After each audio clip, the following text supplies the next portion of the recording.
This is an AMI podcast.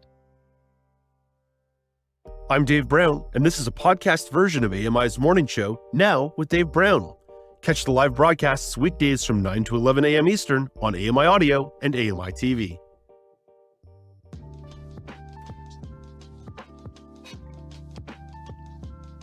Welcome back. It's Now with Dave Brown on AMI. COVID restrictions are beginning to ease throughout the country. That means the most familiar marking of the pandemic is falling by the wayside. Face masks are no longer provincially mandated in BC and Alberta. That may be a relief to some, but it's also a concern for others. To grapple with this idea, we're joined by Kent Loftsgaard. Kent is a quality safety and ethics advisor at the BC Children's Hospital, and he joins us this morning from beautiful British Columbia. Hey, Kent, how are you this morning? Better and better, Dave. How are you? Better and better. I like the sound of that. Hey, Kent, there are some big picture things to explore here, but before we get into that, you're on the ground in BC. How are people reacting to life without masks? Well, while heat waves and wildfires have pushed reaction to the relaxation of public health protocol out of the leading headlines, one important distinction that does seem to have been lost in translation is that no one in any official capacity is saying it's time to eliminate masks altogether. Specifically, they've merely been downgraded from required to recommended. So, Kent, even as vaccination rates are rising, there are going to be some vulnerable people who are not able to get vaccinated for medical reasons. Even as these mandates are coming down, as you say, going from required to recommended, how important is it that we remain mindful of these folks who cannot get a vaccination? It's so important.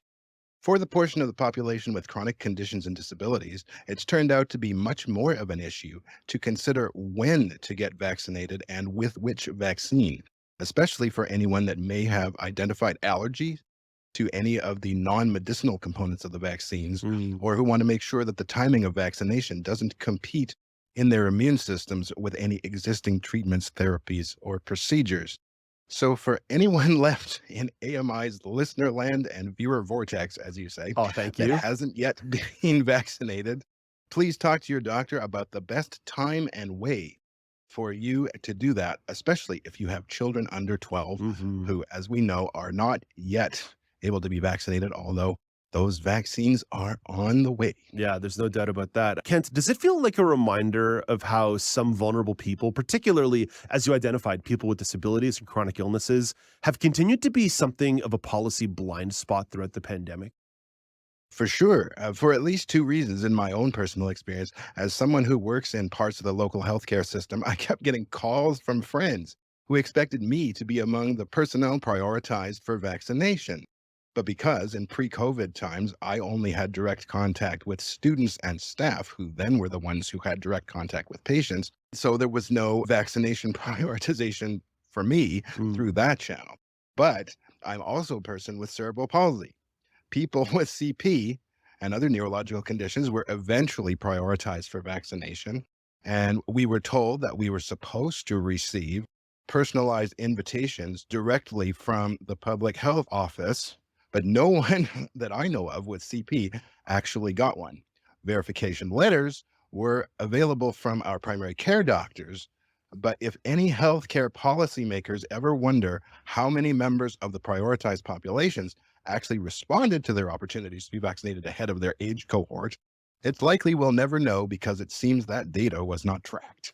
Yeah, it's one of these things where we reported in the Accessibility Story Roundup a couple of weeks ago, and Elizabeth Moeller, our community reporter, followed up on this yesterday, that the province of Ontario, for example, now has a program in place to get people with disabilities or other mobility concerns rides to vaccination clinics. But we are now in July when nearly 77% of the eligible population already has received that first dose, when there were probably moments earlier in the pandemic where this could have been and should have been a priority, as I've self-identified on the air, saying that getting to a vaccine clinic was one of the things that certainly slowed me down in regards to getting my shot, even though I lived in a hotspot and was eligible for walk-in clinics earlier. I was thinking to myself, well, what risk am I putting in myself getting on public transit or taking an Uber or doing whatever to get to one of these vaccine clinics that are more than a 6-kilometer walk from where I live. So again, even when we see some of these policies retroactively coming into place or addressing things in a retroactive way, it still speaks to a blind spot or a lack of concern or a lack of attention to detail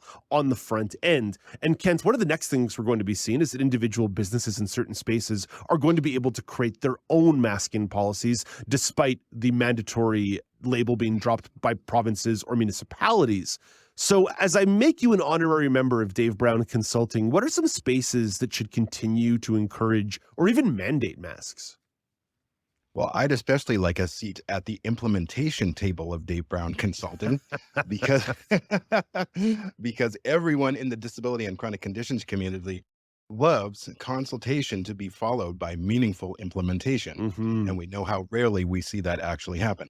But if I had to pick just one place masks should definitely stay on, I'd say that's public transit. Yeah, I agree. 100%. 100%.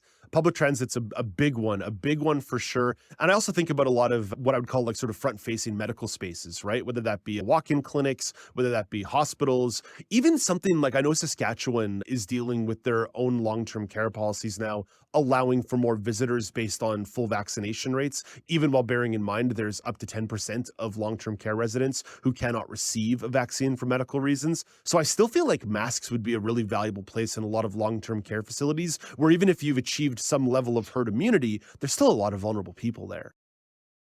Absolutely. Whatever happens to the pandemic protocol and the management of the long-term impact of the pandemic doesn't change anything that should happen with masks in medical settings because those have always been used for other reasons to protect people with vulnerable immune systems and to protect the spread of other conditions. Mm-hmm.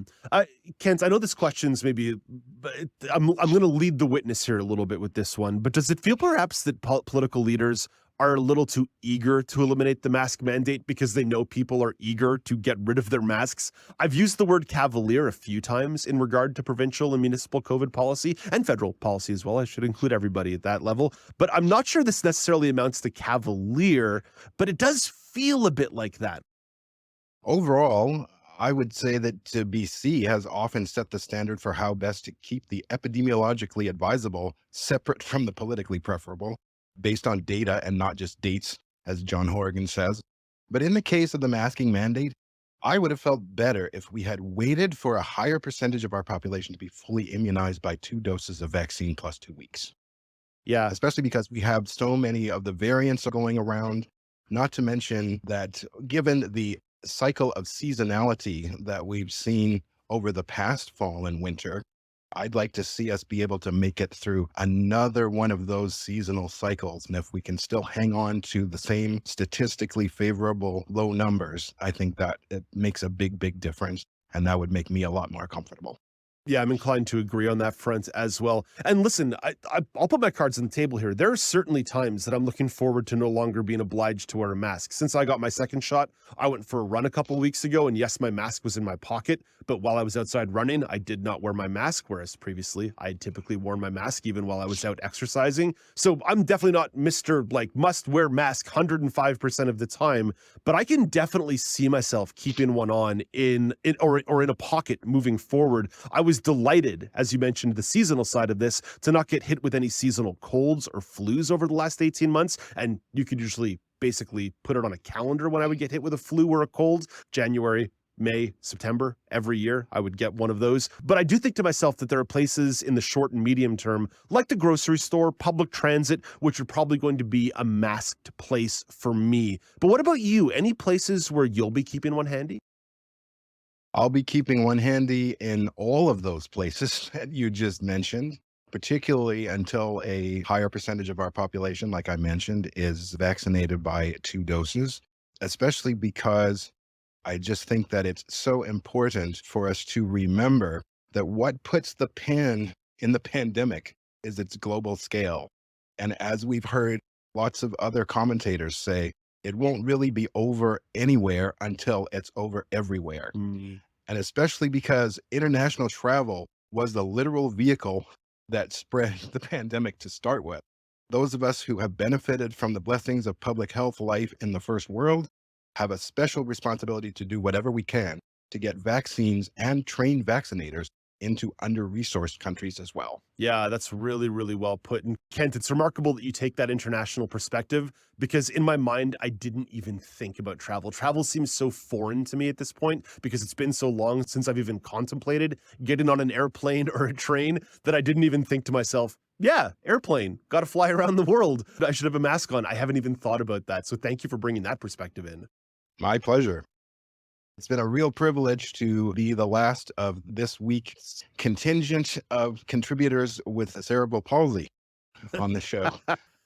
That's right. We had Aaron Broverman join us on Tuesday as part of the weekly news quiz. Marco on Monday, Aaron on Tuesday, and me on Thursday. So excited contributors with cerebral palsy are making their mark. Well, normally I talk about the albino mafia in terms of some of our contributors on the show, but this week you guys are making the big movement. Hey, Ken, you're someone who offers a lot of great insight on topics we cover on the show. You oftentimes respond to us on social media, but just generally speaking, your social media is a really reflective, interesting place. Where can people follow you on social media to hear your valuable perspective?